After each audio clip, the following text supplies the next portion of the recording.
Dopo quell'esperienza positiva, René lasciò l'ospedale e si mise a curare la gente con il decotto di erbe che in seguito avrebbe chiamato Essiac. Essiac è il suo cognome scritto al contrario. La voce si sparse rapidamente e il numero dei pazienti guariti dal cancro iniziò a moltiplicarsi. In about 1943, I was diagnosed in Toronto General Hospital as having a growth in the bowel which was inoperable. And that was in January, and my husband was told that when the snow was gone, I would probably be gone with it.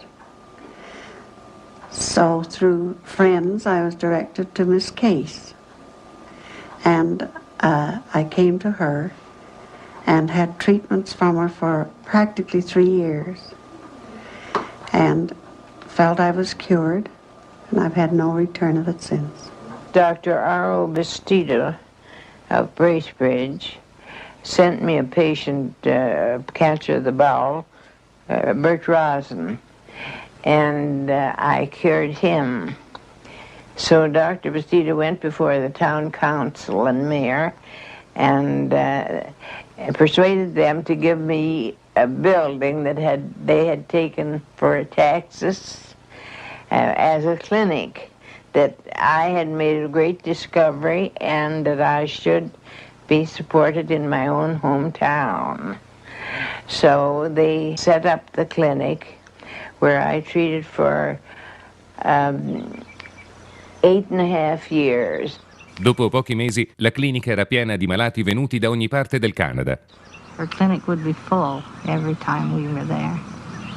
And there were people came in ambulances who were not able to come in for a treatment. She would have to go out and administer the medicine out in the ambulance. Then as the time went on, we watched these people be able to walk in. And finally, they were driving their own car to get SCI. I treated from 300 to 600 patients a week. And the only way they would allow me to do this was free of charge, and I had to have a doctor's diagnosis for every case I treated. So we brought the diagnosis to Nurse Case, and I took treatment from her every week for about a year. And I have no cancer today. Fu un certo dottor Leonardo di Buffalo che aveva capito il potenziale esplosivo della cura di René ad avvisarla di quello a cui sarebbe andata incontro. Dr. Leonardo, he was a cancer surgeon, and he said, "You think you have a cure for cancer?" I said, "I'm way beyond thinking I know." Then I had 5 other doctors in examining patients, and he asked if he could go in with them and examine patients, and I told him he could. So then he told me, he said, "You have it, but the medical profession will never let you do this to us." Poco dopo un misterioso gruppo di investitori si presentò da René offrendo $1 milione per avere la formula del decotto. Ma lei rifiutò l'offerta poiché non le veniva garantito che la cura sarebbe stata resa disponibile gratuitamente per chiunque ne avesse bisogno. Green case was called before the legislature in 1938 to determine Essiac's legal status. I was trying to legalize my treatment, and the patients went out and got this petition signed, 55,000 names on it. And I went before the legislature and I lost out by 3 votes. Public outcry forced the establishment of a cancer commission to investigate herbal remedies. The greatest majority of Reen's evidence was rejected. You see, they said the doctors all made mistaken diagnosis, that's why the patients thought they were cured. I kept on my clinic as long as I could. until they stopped the doctors from giving a diagnosis, and then I had to stop. And it's a sad thing when somebody comes and they have somebody that is ill with cancer and the medical profession can do nothing for them, and they beg of me to treat them. It's a very, very sad thing to turn them away. And I had a nervous breakdown over that, so I really had to stop. I don't see how they can refrain from recognizing it, because if you have the proof, you have the diagnosis from the doctor, you have the pathological findings, and you find you have the living patient to show that they are still alive after the medical profession has given them up. And yet they refuse to admit that it is a cure. Dopo essersi ripresa dall'esaurimento, René ricominciò da zero, preparando il decotto e curando i pazienti nel proprio scantinato. I have to grind them. I used to get them already ground wholesale. Ma immediatamente le autorità locali ripresero a perseguitarla, facendola arrestare più di una volta con le scuse più improbabili. Ma in qualche modo la fama delle SIAC doveva aver attraversato la frontiera, poiché un giorno René ricevette l'invito a fare una sperimentazione del suo decotto da una clinica americana, il Brush Medical Center di Cambridge, nel Massachusetts. Il direttore della clinica, Charles Brush, era anche medico e amico personale del presidente Kennedy. Dr. McClure, an outstanding researcher, undertook to study the effects of a drug or an herb called Asiac. And we found that it was non-toxic and did have effects in help in the treatment of cancer.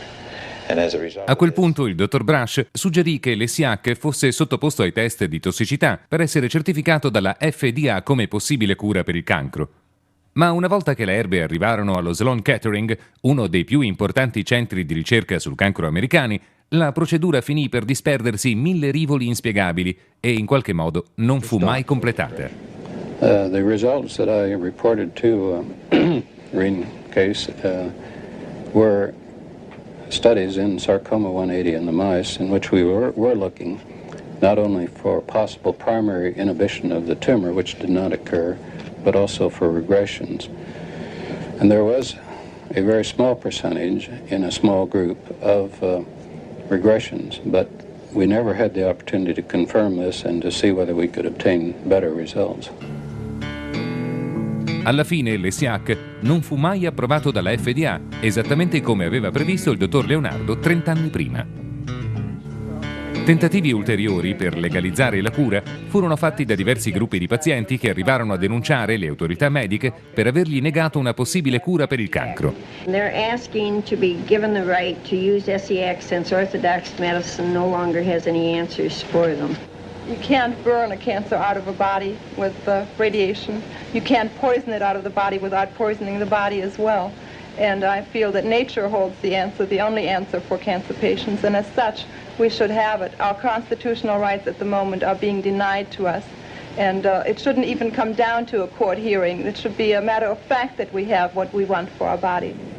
I have cancer from head to toe in the bone. You're going to try and tell me that if I think there's something that's going to give me a little bit of life, that I'm not going to try it?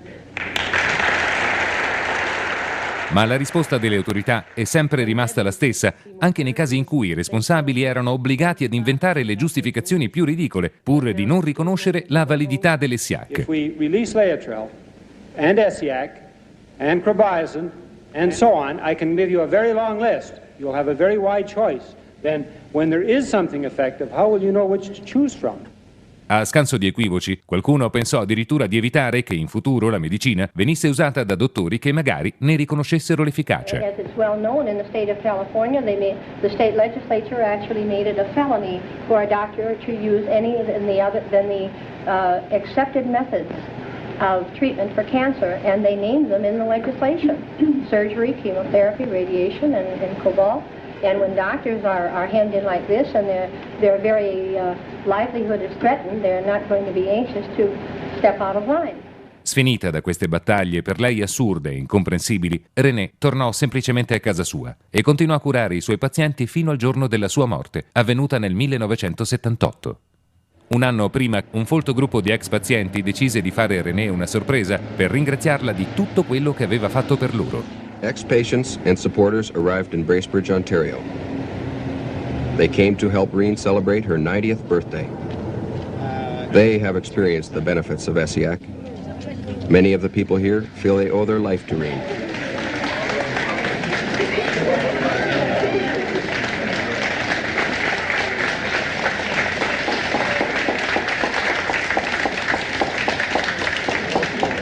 Remember they brought the two ladies up to you that day in the house? She doesn't know me. Brenda.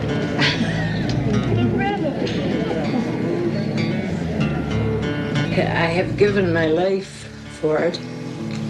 I couldn't give any more than that. God's been good to let me live this long, to see it used.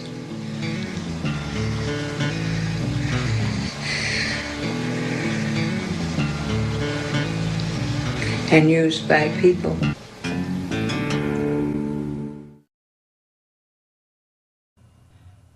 Molto simile alla storia di René è quella di Harry Hoxsey, un uomo d'affari texano che aveva ricevuto dal padre una formula di erbe che si sarebbe rivelata altamente efficace contro il cancro. Al contrario di René, Hoxsey aveva molti soldi, era un combattente nato e non aveva paura di nessuno. Questo ha gettato le basi per una delle più prolungate, virulente e appassionanti battaglie fra un cittadino e le istituzioni mediche nella storia degli Stati Uniti. The trouble began with what seemed like good news. And we now have in our files and our records many, many thousands of case histories and records, pathological proof, X-ray photographic studies that we do positively cure cancer, both internal and external. I give you names, times, dates, names of doctors, names of institutions. The doctors labeled Hoxsey the worst cancer quack of the century. But Hoxsey's supporters called him an effective healer, persecuted by a medical trust. But up to now, they have never proven that this treatment don't cure cancer. The ex-coal miner with an 8th grade education became a legend in his own time. According to the Hoxsey legend, the remedies were discovered by his great-grandfather experimenting on a sick horse. As the story goes, John Hoxsey was a veterinarian whose prize stallion got cancer. He put it out to pasture to die. But 3 weeks later, the tumor had stabilized. He observed the horse eating unusual plants, not part of its normal diet. Within a year, the horse was well. So John Hoxsey began to experiment on animals with the herbs, and he added other popular home remedies. He claimed success and passed the formulas down through the family, who eventually used them on people. Hoxsey said his father was the first to try the medicines on people. He gave young Harry the formulas with a deathbed wish to make the treatment available to people whether or not they could pay. Prophetically, he warned the boy against the high priests of medicine who would fight him jealously. It didn't take long. Hoxsey started his first clinic in Illinois in 1924, and he immediately incurred the wrath of organized medicine. He was arrested more times than any other man in medical history. Yet by the 1950s, the Hoxsey Clinic of Dallas, Texas was the largest privately owned cancer center in the world. Hoxsey clinics reached through 17 states. Endorsing the treatment were senators, judges, and even some doctors. 2 federal courts upheld its therapeutic value. If the treatment was worthless, how did it gain so much support? To claim a cure for cancer is to invite evaluation. While the medical profession turned its back on Hoxsey, numerous individuals did make personal investigations. These experiences repeatedly turned skeptics into believers. Among them was Esquire magazine writer James Wakefield Burke, who in 1939 began covering the Hoxsey story. My boss, Arnold Gingrich, one day